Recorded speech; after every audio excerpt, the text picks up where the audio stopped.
하나님 말씀은 마태복음 1장 18절부터 23절까지 읽겠습니다. 예수 그리스도의 나심은 이러하니라. 그의 어머니 마리아가 요셉과 약혼하고 동거하기 전에 성령으로 잉태된 것이 나타났더니 그의 남편 요셉은 의로운 사람이라 그를 드러내지 아니하고 가만히 끊고자 하여 이 일을 생각할 때에 주의 천사가 현명하여 이르되 다윗의 자손 요셉아 내 아내 마리아 데려오기를 무서워하지 말라. 그녀에게 잉태된 자는 성령으로 된 것이라. 아들을 낳으리니 이름을 예수라 하라. 이는 그가 자기 백성을 그들의 죄에서 구원할 자이심이라 하니라. 이 모든 일이 된 것은 주께서 그 선지자로 하신 말씀을 이루려 하심이니 이르시되 보라 그 처녀가 잉태하여 아들을 낳을 것이요 그들은 그의 이름을 임마누엘이라 하리라 하셨으니 이를 번역한즉 하나님이 우리와 함께 계시다 함이라. 오늘 말씀을 가지고 혹시 오해하지 않으세요? 임마누엘 진짜 의미를 이란 제목으로 말씀을 나누겠습니다. 이번 주일을 성탄주일로 대부분 교회는 지킵니다. 그래서 성탄절을 맞이해서 대부분 이 마태복음 오늘 우리가 읽은 내용들을 다시 보게 되는 경우가 있습니다. 여기 특별한 단어 임마누엘이라는 단어가 나오는데요. 사실 임마누엘이라는 단어는 많이 나올 것 같지만 구약 성경에 3번 나옵니다. 그것도 이사야서에서만 나오고요. 그리고 이제 오늘 마태복음에 한번 나오는데요. 근데 구약 성경에서도 원래는 3번 나오는데 우리말 번역에는요 2번만 번역하고 한 번은 임마누엘을 번역을 안 하고 그냥 풀어서 써버렸습니다. 대부분 임마누엘 하면 대부분 아시죠? 여기 오늘 번역까지 나와 있으니까 임마누엘 하면 이를 번역한즉 하나님이 우리와 함께 계시다 그런 뜻입니다. 하나님은 우리와 함께 계시다. 그래서 예수님 오신 날 하나님이 우리와 함께 계시러 오셨구나. 우리는 보통 이렇게 생각하잖아요. 근데 여기에 큰 어떤 함정이 있습니다. 이걸 이해하는데 여기 우리라는 게 누구냐는 거예요. 우리들과 함께 계시다는 뜻이 아닙니다. 이 말씀은요. 이 말을 한 임마누엘이라고 외치던 사람 그들과 함께 있다는 것을 여기서 말씀하고 있죠. 왜냐하면 이 마태라는 이 마태 사도는 이사야서에서 그런 말씀이 있다는 것을 여기다 옮겨놓은 것 뿐입니다. 그렇다면 과연 이사야서에서는 왜 임마누엘이라고 외쳤을까? 선지자가 이사야 선지자가 그것이 이제 오늘 우리가 보고자 하는 내용입니다. 이사야가 살았을 때 주전 한 733년경이죠. 그러니까 지금부터 따지면 약 2700 몇십 년 전에 있었던 일인데요. 그때는 이스라엘이 남북으로 갈라져 있었습니다. 북쪽은 북이스라엘, 남쪽은 이제 남유다 왕국. 그래서 이스라엘 하면은 북쪽에 있는 왕국, 유다 하면 남쪽에 있는 왕국 이렇게 돼 있죠. 근데 그뿐 아니라 그 이스라엘 바로 북동쪽으로는요, 아람이라는 나라가 있었어요. 지금으로 말하면 시리아. 이 시리아가 세력을 확대하면서 우리 같이 아수르를 침공해보자 그런 전략을 세워가지고 유다 왕한테도 이렇게 했는데 유다 왕이 그걸 말을 안 들었죠. 그러니까 이제 두 연합군이 쳐들어왔습니다. 북이스라엘하고 또 거기에 아람, 시리아, 지금 시리아가 연합을 해가지고 남쪽에 있는 유다 왕국을 치러 온 것입니다. 그때 그 아람 왕 이름이 르신이고 이스라엘 왕 이름이 베가입니다. 그러니까 르신과 베가 두 왕이 지금 이스라엘 남쪽으로 쳐들어온 거예요. 그랬더니 지금 얼마나 사람들이 두려워하겠습니까? 우리도 그렇잖아요. 북한에서 쳐들어온다 그러면은 마음 편할 사람은 어디 있겠어요? 지금 이게 사실은 남쪽 유다인데 위에 북한이 있고 그 위에 중국하고 같이 힘을 맞춰서 쳐들어온다면 우리가 참 굉장히 위태하잖아요. 이게 똑같은 상황입니다. 북쪽에는 같은 민족이지만 이스라엘이 있고 그 위에 또 그 아람이란 큰 나라가 있어가지고 그들이 연합해서 남쪽을 이미 쳐들어왔어요. 그때 굉장히 불안한 상황에서 이사야 선지자가 하나님의 명령을 듣고 유다의 아하스 왕한테 가서 이제 예언을 하게 됩니다. 아하스 왕을 만나러 가는 거예요. 근데 그냥 간 것이 아니라 이사야는 큰아들이 있었습니다. 큰아들 이름이 스알 야숲이라는 아들인데 이 스알 야숲이라는 그 이름 자체는요. 남은 자가 돌아온다는 뜻입니다. 이것은 앞으로 먼 훗날을 본 거예요. 이 남유다는요. 위에 북이스라엘이 망하는 것도 아니고 아람에게 침략당하는 것도 아니고 아수르에게 침략당하는 것도 아니라 나중에 어디에 끌려가죠? 바벨론에게 끌려가는 것. 그때 끌려갔다가 남은 사람들을 통해서 하나님은 새로운 성전을 건축한다는 그 보관을 가지고 이 아들 이름을 짓게 한 것입니다. 그래서 이 아들을 데리고 이사야는 그 왕 앞에 가서 얘기를 합니다. 지금 북이스라엘하고 아람 왕이 쳐들어왔는데 걱정하지 말라고. 저들은 절대로 우리 남유다를 이렇게 침략할 수도 없고 이길 수도 없다. 그러니까 안심하라고 얘기합니다. 그래서 그거를 확신할 수 있는 증표를 주겠다는 거예요. 그래서 아하스 왕한테 얘기합니다. 하나님한테 그 증표를 달라고 해봐라. 근데 아하스 왕은 그거 안 합니다. 아하스 왕은 어떤 생각이냐면요. 그 뒤에 있는, 그러니까 이 북쪽에 이스라엘이 있죠. 그것도 약간 북쪽에 아람이 있는데요. 그 더 북쪽으로 가면은 아수르라는 큰 나라가 있어요. 그 큰 나라 왕한테 얘기해가지고 도움을 달라고 하면 되니까 하나님한테 구하지 않겠다는 거예요. 그때 이사야 선지자는 거기서 네가 그러나 말거나 징표를 보여주는 것을 예언하겠다 하면서 그때 한 예언이 내용이 바로 이사야서 7장 14절, 마태복음 1장 23절에 있는 내용입니다. 제가 한번 읽겠습니다. 이사야서 7장 14절에 그러므로 주께서 친히 징조를 너에게 주실 것이라. 보라, 젊은 여자가 잉타하여 아들을 낳을 것이요 그녀가 그 이름을 임마누엘이라 하도록 내가 하리라. 근데 여기는 우리말 번역은 뭐라고 번역했죠? 처녀라고 해놨어요. 근데 이 처녀가 아닙니다. 젊은 여자라고. 성경의 원본에 오는 젊은 여자. 히브리 말로는요, 처녀라는 동정녀라는 단어는 따로 있어요. 그 베툴라라고 하는 그 처녀란 말이 있는데 여기서는 이 처녀가 아니라 젊은 여자, 젊은 여자가 있는데 그 젊은 여자라고 그랬어요. 그렇다면 이사야가 알고 있는 젊은 여자예요. 그 젊은 여자가 애를 낳고 나서 그 애한테 임마누엘 할 때가 있다는 겁니다. 근데 이 젊은 여자가 누구냐면요. 이사야서 이제 7장 8장에 가면은 거기서 우리말 번역이 이렇게 돼 있어요. 8장 3절에 보면 이사야가 자기 아내와 동침해서 애를 낳았다고 돼 있어요. 근데 사실 그 아내란 단어가 없습니다. 성경에. 그 다음에 보면요. 그 여자 선지자하고 같이 잠을 자가지고 애를 낳았다는 거예요. 근데 그거를 여자 선지자라는 말을 빼버리고 그냥 아내라고 우리말 번역해 버렸습니다. 아마 이걸 번역한 사람이 조금 민망하니까 그렇게 번역할지도 몰라요. 그죠? 그러니까 이사야라는 선지자가 있는데 하나님 쓰시는 선지자인데 어떤 젊은 여자하고 관계를 맺는데 그게 여자 선지자하고 관계를 맺는다면 세상이 보기에 이렇잖아요. 그죠? 남자 선지자가 자기 아내도 놔두고 젊은, 지금으로 말하면 어떻게 표현할 수 있을까요? 어떤 목사님이 있는데 자기 아내와 관계가 아니라 여자 전도사님하고 관계해서 애를 낳는다. 그렇게밖에 보일 수가 없잖아요.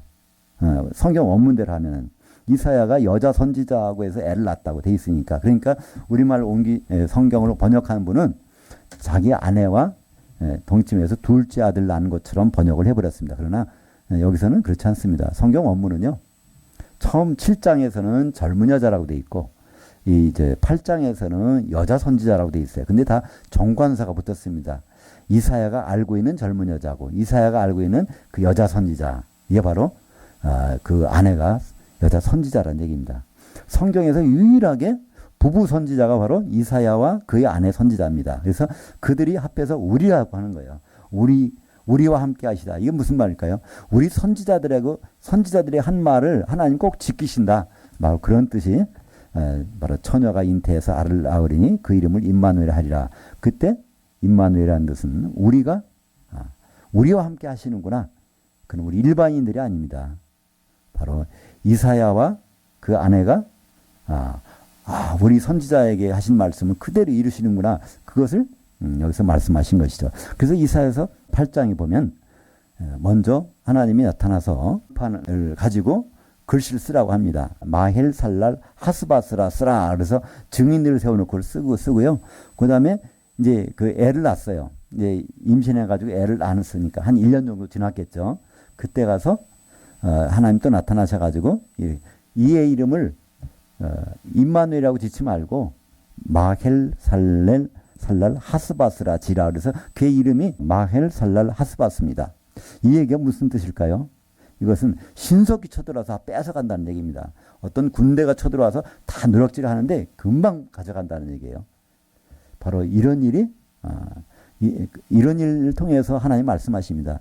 너희들이 북쪽의 이스라엘하고 그 뒤에 있는 아람 군대를 걱정하지 마라. 왜냐하면 저들이 연합해서 너희들 쳐들어올 것 같지만 내가 준비하는 한 왕이 있는데 그게 아수르 왕이라는 거예요. 뒤에 더 큰 왕을 데리고 와서 그냥 순식간에 이들을 짓밟아버리겠다는, 두 나라를 짓밟아버리겠다는 얘기입니다. 그래서 그것을 순식간에 온다는 것을 얘가 크기 전에, 그래서 성경에서 뭐라고 합니까? 얘가 엄마 아빠라고 부르기 전에, 그러니까 엄마라고 부르는 건 몇 살쯤 되죠? 애기 한 2살 정도 되면 되잖아요. 그죠? 그러니까 2년 이내에 아수르라는 군대가 너희들 두려워하는 두 북이스라엘과 아람 군대를 휩쓸어버리고 심지어 유다까지 쳐들어와서 그냥 죽이려고 한다는 거예요. 이런 얘기를 그 예언을 합니다. 그랬더니 거기서 임마누엘 하는 게 나옵니다. 그것이 바로 이사야서 8장 7절과 8절 한번 보겠습니다. 그러므로 주 내가 아수르 왕과 그의 모든 위력으로 그들을 뒤덮을 것이라. 그 모든 골짜기에 치고 모든 언덕에 넘쳐 흘러 유다에 들어와서 가득하게 목에까지 미치리라. 그가 펴는 날개가 내 땅에 가득하리라 하였느니라. 그러니까 하나님이 지금 뭐라고 말씀하시죠? 아수르가 쳐들어와 가지고 이 아람과 이스라엘도 이제 다 진멸해버리고 심지어는 유다까지 들어와 가지고 거기 목에까지 미친다는 거예요. 그러니까 이 말을 듣고서 거기서 누가 임마누엘 합니다. 그게 누굴까요? 지금 남편 이사야를 통해서 막 말하고 있는 거예요. 지금 그 여자 선지자는 애를 낳았어. 애를 갓난애기예요. 그럼 갓난애기는 어떻게 할까요? 이 선지자는 자기 일을 해야 돼요. 그러면 지금 그 자리에 누가 있었겠어요? 바로 이사야가 있고 그 아내 선지자가 애를 안고 그 얘기를 들어보더니 거기서 바로 임마누엘 하는 겁니다. 애를 쳐다보고. 그러니까 얘 이름대로 됐다는 거예요. 마헬 살랄 하스바스가 된다는 겁니다. 신속히 쳐들어와서 이 두 나라를 없애버리고 유다까지도 쳐들어오는 그런 상황들이 벌어진다는 것을 하나님이 말씀하니까 거기서 하는 얘기가 그 여자가 임마누엘 하는 겁니다. 이건 말이죠. 하나님이 우리와 함께 하십니다. 뭘까요? 우리 선지자들에게 말씀하신 그대로 그런 일이 벌어지네요. 이 애가 엄마 아빠라고 하기 전에 벌써 이런 일이 벌어진다. 또 여기다는 안 옮겼지만은 거기서는 그때가 되면 그 애가 버터와 꿀을 먹으리라. 그게 무슨 말일까요? 전쟁이 와서 다 짓밟아버리니까 채소를 먹을 수도 없어요. 그리고 뭐 어떤 그 밭에 기른 작물을 먹을 수가 없어. 그럼 들에 나가면 꽃이 있으면 거기에 꿀은 있다네. 그거 따다 먹는 거예요. 그 버터는 뭘까요? 이거 우유 거기 나온 걸 가지고 치즈 만들어 놓은 거 저장품이니까 그거나 먹는다는 거예요. 그 아수르 군대가 와서 다 짓밟아버려 가지고 그런 일이 벌어진다는 것입니다. 그런 일들이 바로 여기서 나타나게 되는 그 상황입니다. 그것을 이제 남편은 예언하고 있는 거예요. 그랬더니 거기서 부인은 이제 박자를 맞춰서 임마누엘 정말 우리와 함께 하시는구나 하는 것입니다. 그러면서 계속해서 예언하는 것이 이사야서 8장 10절에 나옵니다. 너희는 함께 계획하라. 이건 무슨 말일까요? 너희라는 것은요. 이게 지금 이사야하고 그 부인이 이제 예언하는 거예요. 너희가 누굴까요? 이스라엘하고 아람이 한번 계획해서 쳐들어오려고 한번 해보라는 거예요. 그러나 그 절대로 안 된다는 겁니다. 그러나 끝내 이루지 못하리라. 말을 해보아라. 끝내 시행되지 못하리라. 이는 하나님이 우리와 함께 계심이니라. 그때 이 우리라는 건 누구죠? 바로 이사야와 그 아내 선지자를 통해서 하나님 하신 그 말씀이 이루어지기 때문에 아람과 이스라엘이 아무 연합해서 유다를 쳐들어와도 그 뒤에 있는 아수를 불러가지고 니들 다 없앨 거니까 절대로 너희들이 하는 일은 이루어지지 않는다는 것입니다. 적절한 비유인지 모르겠지만 이렇게 생각해 보실까요? 우리 유다를 우리 남한이라고 생각해 보죠. 대한민국. 그리고 북이스라엘을 북한. 그리고 북한과 연합하고 있는 중국. 그거를 아람이라고 생각해 보죠. 아람 군대. 그 뒤에 러시아, 소련이 있어요. 크다고 생각해 보세요. 그런 상황이 벌어지는 곳에서 지금 북한이 누구하고 중국하고 협력해서 남한을 치러오는 계획을 세우고 있는데 하나님은 그거 아니라는 거예요. 선지자를 통해서 그게 아니라는 겁니다. 대신 어떻게 한다고요?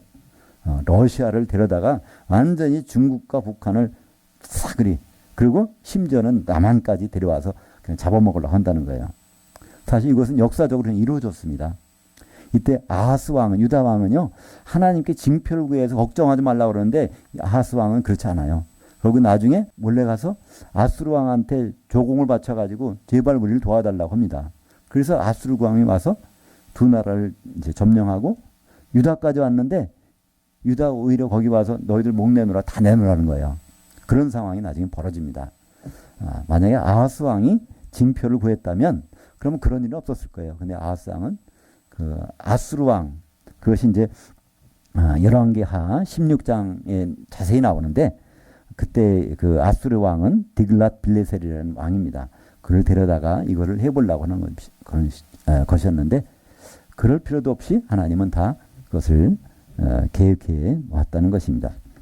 그러니까 이 임마누엘이라고 하는 뜻은요, 하나님이 우리와 함께 계시다. 임 하면은요, 함께란 뜻입니다. 그 아누 하면은 우리란 뜻이고요. 그리고 엘은 하나님이니까 하나님이 우리와 함께 계시다. 그러면 이것을 이 찬양도 많이 나오죠. 임마누엘은 찬양이 많이 나옵니다. 또 성가대도 있잖아요. 그죠? 임마누엘 성가대. 어떤 데 교회 이름도 있어요. 근데 그것을 일반적으로 어떻게 생각합니까? 하나님이 2000년 전에 오셔서 우리와 함께 계시다. 근데 그 말이 맞을까요? 예수님 오셔서 지금까지 같이 계시다면 그 말이 맞아요. 근데 예수님은요, 오셔서 또 가셨어요. 그러니까 임마누엘이 아니잖아요. 잠깐만 계시다 가셨어요. 그렇다면 임마누엘의 원래의 뜻은 뭐라고요? 하나님은 우리와 함께 계시다라는 것을 누가 했어요? 바로 이사야 선지자 부부가 한 것입니다. 그래서 그들은 우리라고 그래요. 선지자를 통해서 하신 말씀이 그대로 이루어진다는 것을 그 말씀하는 내용이 임마누엘입니다. 임마누엘은 모든 백성들에게 함께 계시던 하나님이라는 뜻이 아니고 선지자를 통해서 하신 말씀을 반드시 이루시기 때문에 선지자들은 뭐라고 하냐면 우리에게 주신 말씀대로 다 이루시는구나. 그래서 임마누엘 이렇게 한다는 것입니다. 이 마태는 그 내용을 가지고 오늘 문장을 이어갑니다. 1장 18절부터 23절까지. 그 예수님이 마리아에게 나시는데 이 마리아는 약혼만 했지 결혼한 것이 아니에요. 근데 임신했단 말이에요. 그랬더니 요셉은 끊어오려고 그래요. 그죠? 가만히 소문 안 내고 적당히 헤어지려고 그랬어요. 그랬더니 꿈에 나타났어요.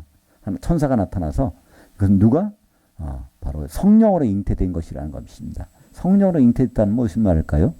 남자 관계에 갖지 않고 나왔다는 거예요. 남자 관계를 통하지 않고 나온다는 것이 어디 나오죠? 그것도 선지자가 예언한 것입니다. 누가 예언했죠? 모세가 예언한 것입니다. 모세는 우리는 그냥 훌륭한 사람이라고 하지만요, 성경에서 모세를 선지자라고 그래요. 신명기 18장 18절에 보면 이제 마지막에 이제 모세가 사역을 끝나갈 때 이제 이스라엘 중에 너와 같은 선지자 하나를 내가 세울 텐데 그들은 바로 그의 말을 들어야 될 것이니라. 그래서 그 모세를 선지자라고 하나님이 직접 말씀하십니다. 그러니까 선지자라는 뜻은 하나님의 속마음을 사진 찍어서 내보내는 사람인데, 모세가 그리스도에 대해서 예언한 것 중에 하나가 뭐죠? 창세기 3장 15절입니다. 그때 창세기 3장 15절을 보면 내가 너로 여자와 원수가 되게 하고 내 후손도 여자의 후손과 원수가 되게 하리니 여자의 후손은 내 머리를 상하게 할 것이요. 여자의 후손이라는 것은 무슨 뜻일까요? 남자 관계, 결혼 안 하고 애가 나온다는 거예요. 그죠? 지금 바로 마리아가 약혼만 한 상태에서 애가 나오는 거예요. 이런 일이 있으리라는 걸 선지자를 통해서 먼저 말씀하셨는데, 그러니까 선지자가 한 말은 반드시 이루어진다는 것을 이 마태는 바로 예수님이 오시는 것에 대해서 이걸 적용하는 것입니다. 성령으로 잉태됐다는 뜻은 다시 말해서 여인의 후손이라는 뜻입니다. 남자가 개입되지 않았다는 뜻이죠. 오늘 말씀에 보니까 이 18절에 성령으로 잉태된 것이 나타났더니 또 20절에도 성령으로 된 것이니라 이렇게 말씀하고 있습니다. 남자를 통하지 않고 나오는 여인의 후손이 드디어 나타났다는 것. 이것은 누굴 통해서 먼저 됐냐면 선지자의 말씀을 이룬다는 것입니다. 그래서 그 이름을 이제 예수라 하라. 만약에 임마누엘이 예수님의 이름이라면 나중에 거기서 임마누엘을 이름을 줘야 될 거잖아요. 그죠? 오늘 여기는 안 적었지만 마태복음 1장 25절에 보면 그 이름을 누구라고 그랬어요? 임마누엘이 아니라 예수라고 했습니다. 그러니까 임마누엘은 예수님의 이름이 아닙니다. 그리고 임마누엘에서 우리와 함께 계시다는 건 우리와 함께 계신다는 뜻이 아니에요. 그렇잖아요. 지금 우리와 예수님은 여기 안 계시잖아요. 안 계시기 때문에 우리는 그분을 기다립니다. 그래서 임마누엘이라는 것은 예수님 우리가 계속 계시다는 뜻이 절대로 아닙니다. 만약에 그런 뜻이라면 성경 곳곳에 임마누엘 있을 거예요. 근데 임마누엘은 다른 곳에 한 번도 안 나와요. 바로 예수님이 남자 관계를 통하지 않고 나온다는 거 할 때 그때 임마누엘이 등장하고 더 이상 임마누엘이란 말은 성경에 어딜 찾아봐도 없습니다. 그리고 그것은 이사야 선지자 부부가 했던 말이고, 그래서 우리와 함께 계시다는 것은 부부 선지자와 같이 계셨던 하나님의 말씀을 우리에게 전해주시고 계십니다. 그러니까 예수님은요, 여기서 임마누엘이라는 뜻 속에는 뭐가 있을까요? 예수님은 성경대로 오신다는 거예요. 성경은 선지자의 말이니까 선지자의 말을 그대로 이루시는 분입니다. 그래서 예수님은 성경대로 성육신 하셨고, 그러니까 여인의 후손으로 오셨잖아요. 성경대로. 그리고 예수님은 성경대로 고난받으시고 성경대로 십자가에 달리셨어요. 십자가에 어떻게 달리시죠? 근데 6월절 날 십자가에 달리시는데, 그것도 성경에 보면은 출애굽기 12장에 보면요, 6월절 양이 죽임을 당할 때는 언제? 닷새 전에 그걸 선택을 해서 4일 동안 점검을 해야 되는데, 바로 그런 일이 벌어졌죠. 요한복음 12장에 보면 6월절 엿새 전에 베다니에 오셔서 그날 저녁 닷새 전에 베다니 마리아가 향기름을 부어서 바로 이분이 바로 우리를 위해서 죽으실 분이라는 걸 알려줘서 율법대로 그대로 성경대로 진행된 것을 볼 수 있습니다. 그래서 그분은 또 초곡절날 부활하셨어요. 곡식단으로 흔들림을 당하시고, 오순절날 그분은 성령의 기름을 보내주셨고, 앞으로 나팔절날 오실 것이고, 이 모든 것이 다 성경대로, 다시 말해서 성경대로라는 건 선지자의 말대로, 선지자가 말한 것을 다 이루어 주시기 때문에 선지자는 우리와 함께 계신다. 선지자의 말과 반드시 함께 계시는 그분이라는 것을 성경은 말씀하고 있습니다.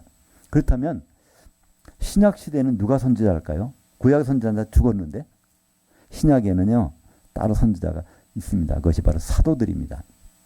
사도들이 선지자들. 그건 어디 있냐면요, 에베소서 2장 20절에 보면 너희는 사도들 곧 선지자들의 기초서구에 세우심을 입은 자들이라, 그래서 바로 사도들은 선지자라는 등식이 어디서 나오냐면 에베소서 2장 20절이 나옵니다. 그렇기 때문에 신약시대는 사도들이 선지자고요. 그러니까 우리는 선지자의 말을 들어야 되는데 누굴 말을 들어야 될까요? 이 사도들의 말을 들어야 됩니다. 그러니까 구약의 선지자는 더 이상 우리는 그냥 참고만 하면 돼요. 이제 앞으로는 신약의 선지자의 말을 들어야 됩니다. 예수님도 바로 그 말씀 하셨죠. 겟세마네에서 기도하시면서 바로 내가 비옵는 것, 내가 기도하는 것은 이 사도들만 위한 것이 아니라 사도들이 말을 듣고 나를 믿고 바로 하나 되기 위한 그 사람들 위해서 내가 기도한다고 말씀하셨고요. 요한계시록 22장에 보면 사도 요한을 선지자라고 말하고 있어요. 그때 사도 요한이 예수님 모습으로 나타난 그 천사에게 결하려고 그러니까 그 천사가 뭐라고 합니까? 내 형제 선지자들과 같이 된 사람이라는 거예요. 하나님의 종으로서. 그때 내 형제 선지자들이라는 것은 무엇일까요?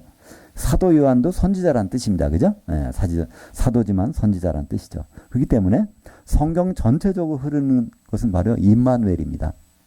임마누엘은 하나님이 선지자를 통해서 하신 말씀은 그대로 이루신다는 것입니다. 그렇기 때문에 예수님 성탄을 지키는 가장 큰 의미가 뭘까요?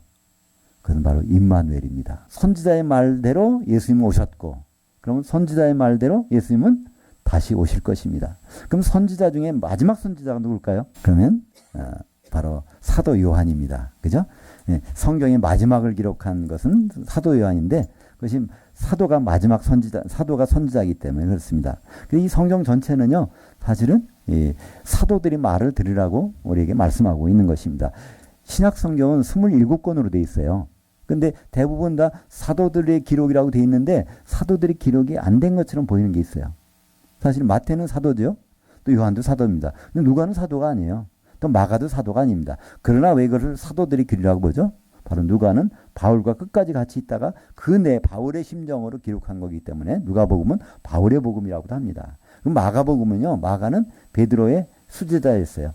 베드로의 생각을 그대로 전해서, 베드로는 헬라말을 쓸 수 없기 때문에 베드로전서도 실로아노에게 시켜서 기록한 사람이고요. 바로 그 내 아들 마가가 무난하니라. 그 아들이라는 뜻은 제자라는 뜻입니다. 그래서 마가복음도 베드로복음이라고 합니다. 근데 쭉 가다 보면요, 야고보서하고 유다서가, 야고보는 그 사도 야고보는 일찍 순교했기 때문에 그 야고보는 예수님의 동생입니다. 근데 야고보는 어떤 의미가 있을까요? 예루살렘 교회 사도들의 그 모든 사람들의 중심이 바로 야고보였습니다. 그러니까 이 야고보는요, 거기 우리가 이제 성경에 기록이 안 남긴 마태도 있고 빌립도 있고 바돌로메도 있고, 이 사람들은 성경 기록이 없잖아요. 그 모든 생각을 갖추고 있던 사람이 바로 예루살렘 교회의 야고보였거든요. 그러니까 야고보는 나머지 선교자들의 생각을 가지고 야고보서를 기록했고요. 그럼 마지막 남아있는 것은 바로 유다서입니다.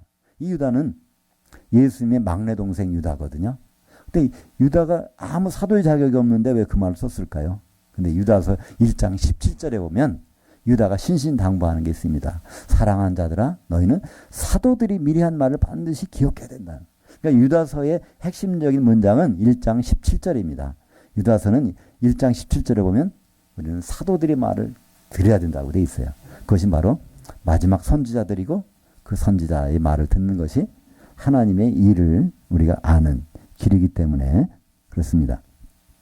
그래서 예수님은 겟세마네에서 사도들에게 모든 것을 위임하셔서 사도들의 말을 듣게 하셨고, 사도행전 1장 8절에 보면 사도들에게 뭐라고 하십니까? 오직 성령이 너에게 임하시면, 사도들에게 임하시면 사도들을 뭐로 삼으시겠어요? 증인으로 삼으셔서 예루살렘과 온 유다와 사마리아 땅끝까지 사도들을 증인으로 세워서 하시겠다는 것이고, 그 기록이 바로 신약 성경으로 남아있는 것입니다. 어떤 사람들은 아직도 임마누엘 하면은 주님은 우리와 함께 계신다는 생각이 있기 때문에 그 생각에서 나오는 병폐가 있어요. 주님은 우리와 함께 계신다는 생각은 좋은 것 같죠? 그거 참 잘못된 생각입니다. 그 생각이 젖어 있으면요, 예수님이 재림을 생각도 안 해요. 기억할 필요도 없어. 주님이 같이 계신데 뭐들 기다리겠어요?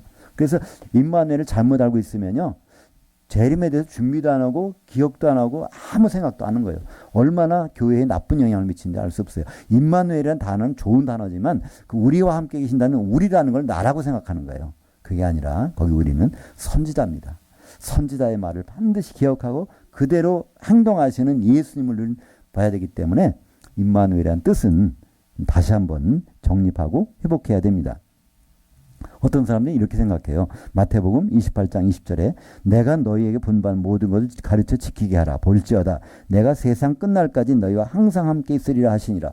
그러니까 예수님은 안 가시고 계속 있다고 생각해요. 아닙니다. 이 말씀은 너희들이 이렇게 땅끝까지 복음을 전하면은 그때 반드시 내가 와서 그때부터는 천년왕국부터 새 예루살렘까지 끝까지 항상 있겠다는 그 뜻이지 안 가시겠다는 말씀이 아니거든요.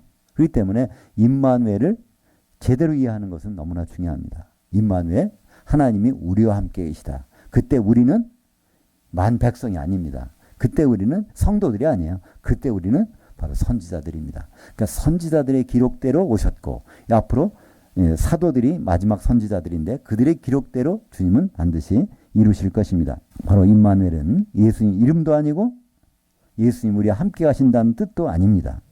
임마누엘이라는 것은 선지자를 통해서 주신 말씀대로 그대로 행동하시겠다고 한 약속입니다. 이제라도 우리는 임마누엘이라는 뜻을 성경대로 다시 뒤집어 봐야 됩니다. 성경의 임마누엘은 마태복음 1장 23절에 딱 신약성경에 한 번 나오는데 그것을 말씀하고 있어요. 그건 그 선지자가 말한 거라고 기록하고 있어요. 마태는 자기 말이 아니라는 겁니다. 그럼 그 선지자는 바로 이사야 선지자거든요. 이사야서 7장 8장에 보면 바로 거기서 그걸 외친 것은 이사야 부부 선지자. 우리 남편 선지자와 아내 선지자에게 하신 말씀대로 그대로 이루어지는구나. 정말 이 북쪽에 있는 북이스라엘과 아람이 쳐들어올 줄 알았더니 바로 하나님 말씀대로 그들이 아니라 그 뒤에 있는 아수르를 시켜가지고 점령하시겠다는 그 뜻이 바로 애가 이제 아빠 엄마 하기 전에 그런 일이 벌어진다고 하더니 바로 1년 만에 그 아수르가 쳐들어오는 일이 역사적으로 벌어졌거든요. 그래서 그때 드디어 임마누엘. 그 첫 번째 8장에서 임마누엘은요, 그 아내가 외치는 임마누엘입니다. 남편을 통해서 하나님 말씀 들어보니까 임마누엘 하는 거예요. 그 다음에 두 번째 임마누엘은요, 이사야서 8장 10절에 그럼 우리말 번역에 임마누엘 번역을 안 했어요. 그때 임마누엘은 바로 이 부부가 같이 임마누엘 하는 것입니다. 정말 하나님은 우리와 함께 계시는구나. 우리 입술에다가 말씀을 넣어주시더니 그대로 시행하시는 분이 바로 하나님이시구나. 그것을 우리에게 말씀하고 있습니다. 사도 요한은 최종 선지자입니다. 사도 요한 이후에 하나님은 선지자를 세우신 적이 없어요. 그게 마지막 사도니까. 그 사도가 우리에게 기록한 마지막 글이 뭔지 아십니까? 요한계시록 22장 20절에 이것들을 증언하신 이가 이르시되 내가 진실로 속히 오리라 하시거늘 아멘 주 예수여 오시옵소서. 이게 선지자를 통해서 우리에게 주신 이거는 어떻게 된다고요? 임마누엘 됩니다. 그 선지자를 통해 주신 말씀이요 반드시 이루시는 분이기 때문에 그렇습니다. 그렇다면 우리는 임마누엘에 대해서 준비가 되어 있습니까? 그분은 반드시 오신다고 하셨는데 임마누엘, 우리는 다시 한번 그 뜻을 정리해야 됩니다. 우리와 함께 계시는 것이 아니라 이제 우리와 함께 계시러 반드시 오신다는 것. 그것은 사도들의 말을 꼭 이루시는, 사도는 마지막 선지자이기 때문에 그렇습니다. 기도하겠습니다. 하나님 아버지, 감사합니다.